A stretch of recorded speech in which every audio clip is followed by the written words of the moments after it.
Merci, chers amis.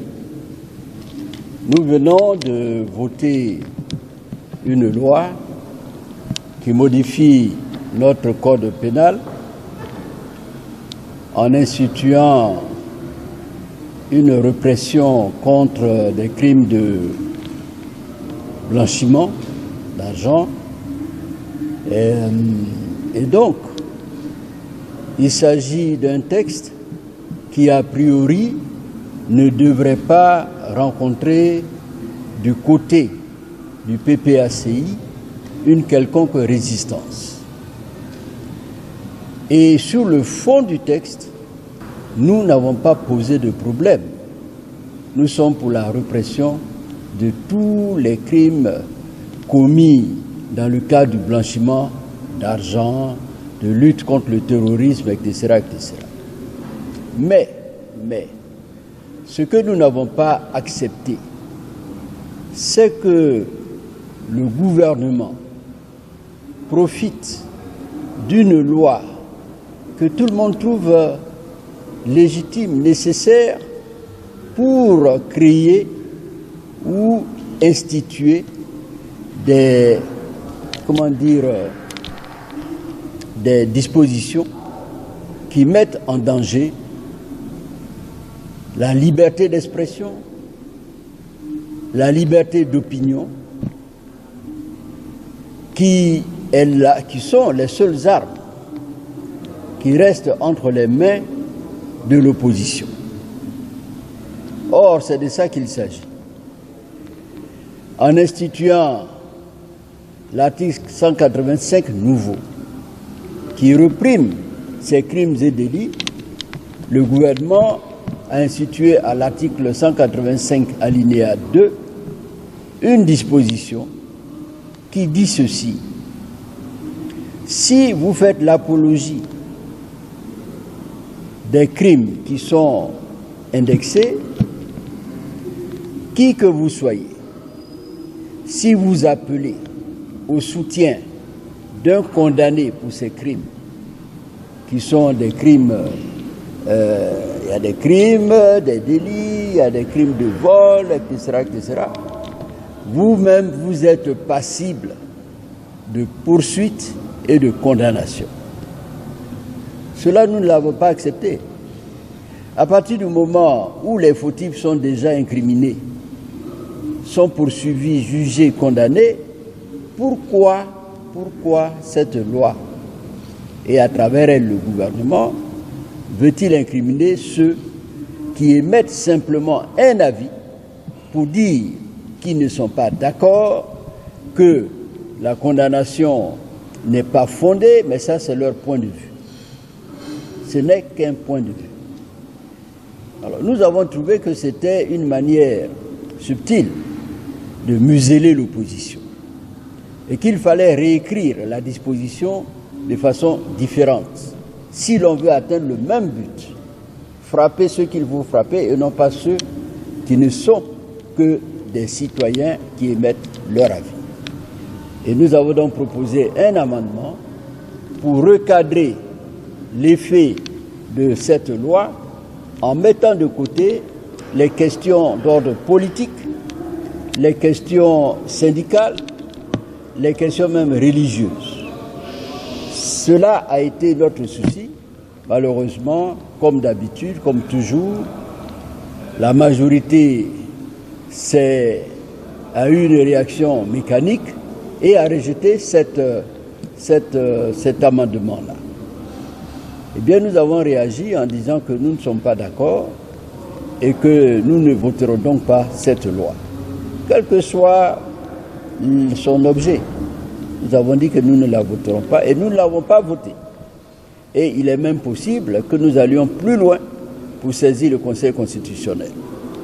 Parce que ce qui est en cause, c'est la liberté d'opinion, la liberté donc de mettre des avis et la liberté d'expression. Si vous supprimez cela, qu'est-ce qui reste aux citoyens face à une autorité qui, selon moi, n'est-ce pas, avance doucement vers une certaine dictature? Merci.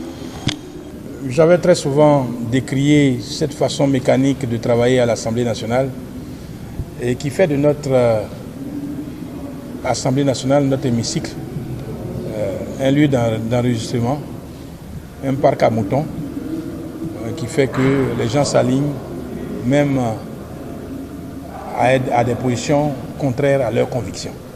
Parce que quand je parle de convictions, nous sommes des députés, nous sommes des amis, nous nous fréquentons et nous nous entreprenons pour savoir l'opinion de chacun sur chacun des textes. Et le texte qui a été soumis au vote ce matin est un texte qui modifie le code pénal en ses dispositions concernant le blanchiment, le terrorisme et tout le reste. Observez qu'un citoyen X est poursuivi pour atteinte à la sûreté de l'État. Cette infraction d'atteinte à la sûreté de l'État a une coloration souvent très politique. Cette personne est déférée devant les tribunaux et est condamnée. Parce que nous savons comment les ordres sont donnés très souvent dans l'ordre judiciaire. Il est condamné. Moi, en tant que député ou bien membre d'un parti politique, à l'occasion d'une rencontre politique, j'émets une opinion pour dire que le motif n'était pas valable et qu'il ne pouvait pas conduire à une atteinte à la sûreté de l'État. L'opinion que j'aurais donnée serait contraire à l'opinion de l'autorité. L'autorité, entendez par là, le pouvoir, donc le parquet. À partir de là, parce que mon opinion a été dite de façon publique et qu'elle pourrait coaliser plusieurs autres personnes pour venir être d'accord avec mon opinion, je suis sous le coup d'une infraction que vise l'article 185.2 du Code pénal. Mais bien évidemment, cela ne peut pas être possible parce que ça porte atteinte aux libertés d'opinion, aux libertés politiques essentielles, qui sont les seules armes qui restent entre les mains de l'opposition.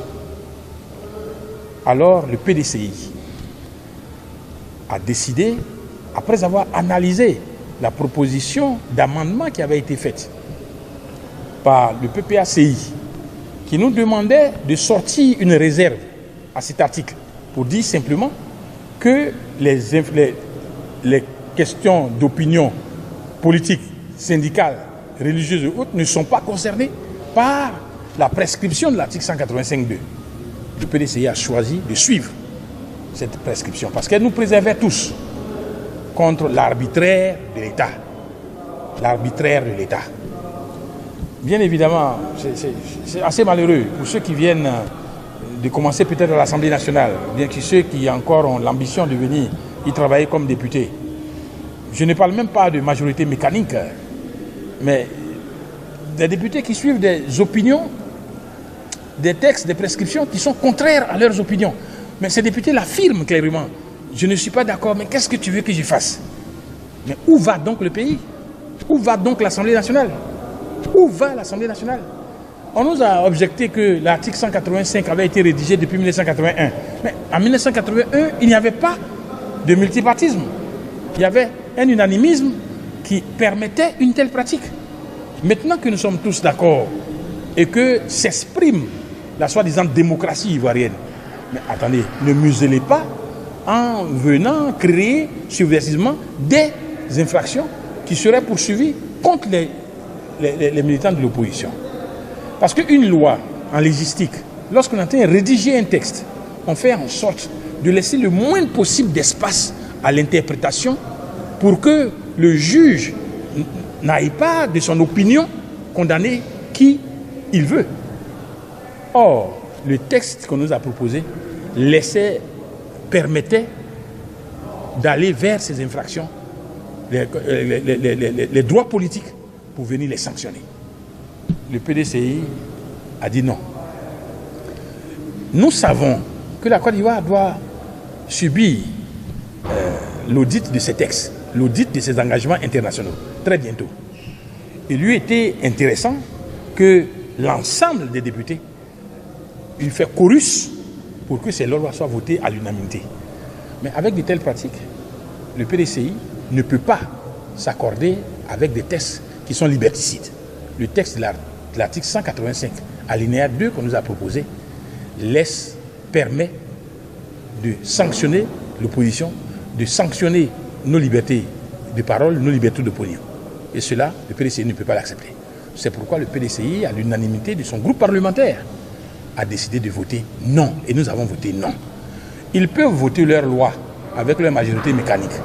Mais la conviction est que nous défendons les libertés, et nous restons très libres en conscience par rapport à ces libertés-là.